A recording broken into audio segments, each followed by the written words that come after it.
रात के 2 बज रहे थे। वाघा बॉर्डर के पास की वो सुनसान सड़क, जहां आमतौर पर सिर्फ हवा की सनसनाहट सुनाई देती है, उस रात अचानक एक ट्रक धीरे धीरे किनारे की तरफ सरकने लगा। हेडलाइट्स बुझ गईं, इंजन की आवाज थम गई। बाहर से देखने वाला कोई भी सोचता कि ड्राइवर थकान के मारे गाड़ी पार्क करके आराम कर रहा होगा, लेकिन ट्रक के अंदर का मंजर कुछ और ही था। ड्राइवर सीट से नीचे झुका हुआ था। उसके हाथ डैशबोर्ड के पीछे उंगलियां घुसाए कुछ तारों के साथ छेड़छाड़ कर रहे थे। माथे पर पसीने की बूंदें चमक रही थीं, हाथ कांप रहे थे। ठीक उसी वक्त दूर सड़क पर एक जीप की तेज हेडलाइट्स ट्रक की तरफ बढ़ रही थीं। जैसे जैसे जीप पास आई, ट्रक ड्राइवर ने वो काम पूरा कर लिया जिसके लिए वो वहां आया था। अब सवाल था, क्या वो जिंदा बच पाएगा? दोस्तों, मैं जानता हूं आपके दिमाग में अभी सैकड़ों सवाल घूम रहे होंगे। आखिर वो ट्रक ड्राइवर रात के 2 बजे वहां क्या कर रहा था? वो जीप किसकी थी? और सबसे बड़ा सवाल, एक साधारण ट्रक ड्राइवर ने आखिर ऐसा क्या कर दिया कि पाकिस्तान की पूरी जासूसी नेटवर्क एक ही रात में ध्वस्त हो गई? इन सारे सवालों के जवाब आपको इस पूरी कहानी में मिलेंगे। तो चाय का कप हाथ में लो, आराम से बैठो और वीडियो को अंत तक जरूर देखना। कहानी शुरू होती है 1987 से। पंजाब उन दिनों आग की तरह जल रहा था। आतंकवाद चरम पर था। स्कूल, मंदिर, बाजार, हर जगह डर का माहौल। पाकिस्तान की आईएसआई लगातार भारत के अंदर घुसपैठ और जासूसी का जाल बिछा रही थी। वाघा बॉर्डर के आसपास का इलाका तो जैसे बारूद का ढेर बन चुका था। छोटी सी चिंगारी भी भयानक धमाका कर सकती थी। इसी माहौल में अमृतसर से महज 15 किलोमीटर दूर एक छोटे से कस्बे में रहता था जसवंत सिंह। उम्र करीब 35 साल, गठीला कदकाठी, सूरज की रोशनी में तपे चेहरे वाला साधारण सा इंसान। उसके पास अपना एक ट्रक था जो उसने सालों की मेहनत से खरीदा था।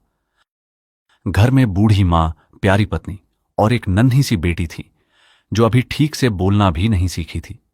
जसवंत का रोज का रूटीन एकदम तय था। अमृतसर से अटारी, कभी कभी वाघा बॉर्डर के गोडाउन तक माल ढोना। वही सड़कें, वही ढाबे, वही चेहरे। जिंदगी जैसे एक लंबा सीधा हाईवे थी।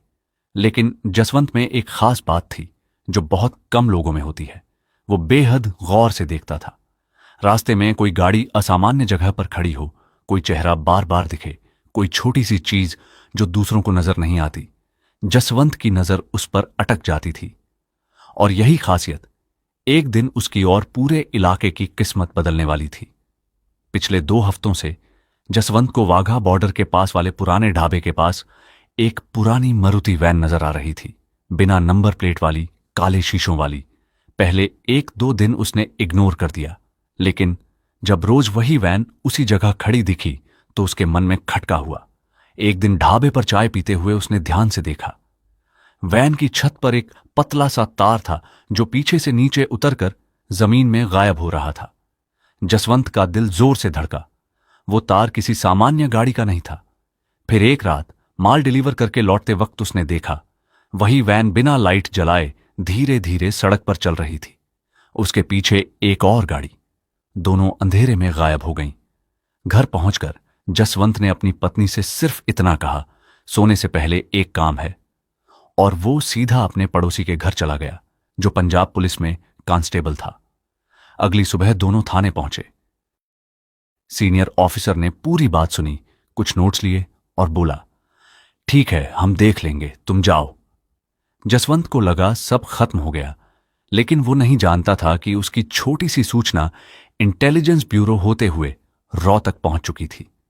रॉ के अधिकारियों के कान खड़े हो गए। उन्हें पिछले कई महीनों से खबर थी कि आईएसआई ने पंजाब बॉर्डर के पास एक एडवांस्ड कम्युनिकेशन सेटअप लगाया है जिसके जरिए पाकिस्तान को भारतीय फौज की रियल टाइम मूवमेंट की जानकारी मिल रही थी। लेकिन उसका ठिकाना नहीं मिल रहा था। जसवंत की बताई वैन और वो तार शायद वही लिंक था, लेकिन सिर्फ एक ट्रक ड्राइवर की बात पर एक्शन लेना आसान नहीं था।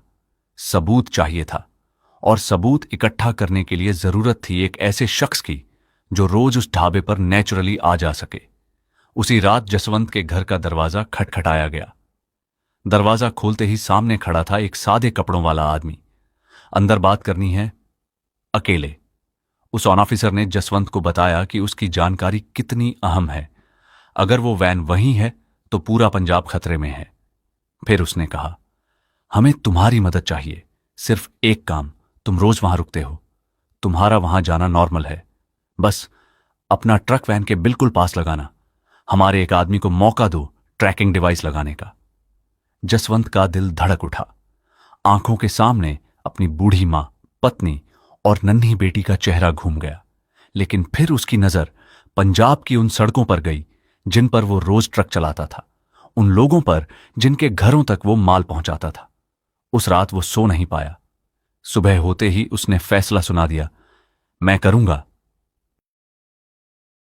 प्लान बहुत सिंपल था। जसवंत रोज की तरह ढाबे पर रुकेगा। रॉ का एक एजेंट आम कस्टमर बनकर बैठा रहेगा। जसवंत ट्रक वैन के बगल में लगाएगा। एजेंट उठकर जसवंत से मिलेगा जैसे पुराना दोस्त मिल गया हो। उसी दौरान दूसरा एजेंट वैन के नीचे ट्रैकिंग डिवाइस लगा देगा। पूरा काम सिर्फ 2 मिनट का, लेकिन जिंदगी के सबसे खतरनाक 2 मिनट यही होते हैं। उस दिन सुबह से जसवंत के हाथ कांप रहे थे। उसने चाय पी, ट्रक स्टार्ट किया और निकल पड़ा। ढाबे पर पहुंचकर उसने ट्रक को वैन के इतना पास लगाया कि दोनों गाड़ियों के बीच सिर्फ एक आदमी गुजर सके। ढाबे में घुसा, चाय मांगी। कोने में बैठा रॉ एजेंट उठा और जसवंत की तरफ बढ़ा। दोनों ने गले मिला, हाथ मिलाया, हंसी मजाक करने लगे। बाहर से बिल्कुल नॉर्मल नजारा। उसी वक्त वैन के दूसरी तरफ से तीसरा एजेंट आया और वैन के नीचे घुस गया। हर सेकंड जसवंत को घंटे जैसा लग रहा था। तभी वैन का दरवाजा खुला। एक आदमी बाहर निकला। उसकी नजर सीधे वैन के नीचे झुके एजेंट पर पड़ी। समय रुक गया। जसवंत के दिमाग में फ्लैशबैक की तरह मां का चेहरा, बेटी का चेहरा घूम गया।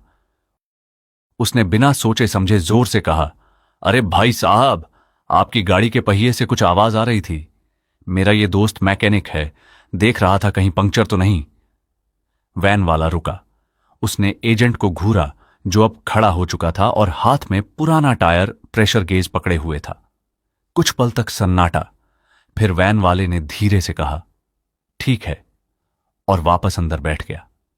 जसवंत ने चाय का पैसा दिया, ट्रक स्टार्ट किया और वहां से निकल गया। कुछ दूर जाकर उसने ट्रक किनारे रोका। हाथ इतने कांप रहे थे कि स्टीयरिंग पकड़ नहीं पा रहा था। सड़क के किनारे बैठ गया और आंखों से राहत के आंसू बह निकले। ट्रैकिंग डिवाइस ने अपना काम कर दिया। अगले 2 हफ्तों में वैन की हर मूवमेंट ट्रैक की गई। पता चला कि यह वैन एक बड़े जासूसी नेटवर्क का हिस्सा थी। पंजाब के अलग अलग इलाकों से भारतीय सेना की जानकारी इकट्ठा करके पाकिस्तान भेजी जा रही थी। नेटवर्क में कुल 9 लोग थे। एक ही रात में 7 को पकड़ लिया गया। 2 पाकिस्तान भाग गए। अगर यह नेटवर्क और कुछ महीने चलता तो न जाने कितने जवान शहीद हो जाते, कितनी बड़ी घटनाएं हो जाती।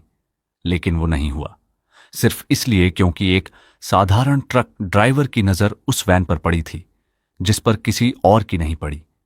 जसवंत सिंह को कोई मेडल नहीं मिला, कोई समारोह नहीं हुआ, कोई तारीफ नहीं हुई। रॉ का ऑफिसर आखिरी बार मिला तो सिर्फ इतना बोला, जो तूने किया वो बहुत कम लोग कर सकते हैं, लेकिन ये बात यहीं रहेगी। जसवंत ने सिर्फ सिर हिलाया और वापस अपने ट्रक पर बैठ गया।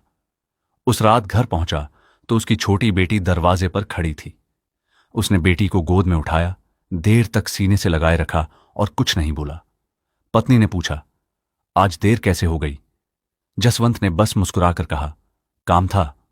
आज भी उस कस्बे में जसवंत सिंह का ट्रक उन्हीं पुरानी सड़कों पर दौड़ता है। वही ढाबे, वही वाघा, बॉर्डर वाली सड़कें। लोग उसे एक आम ट्रक ड्राइवर समझते हैं। कोई नहीं जानता कि इस साधारण से इंसान ने एक रात अपनी जान हथेली पर लेकर एक पूरी जासूसी नेटवर्क को चकनाचूर कर दिया था। कहते हैं ना, कुछ जंगें टैंकों और मिसाइलों से नहीं, बल्कि एक चाय के ढाबे पर खड़े ट्रक ड्राइवर की तेज नजर से जीती जाती है।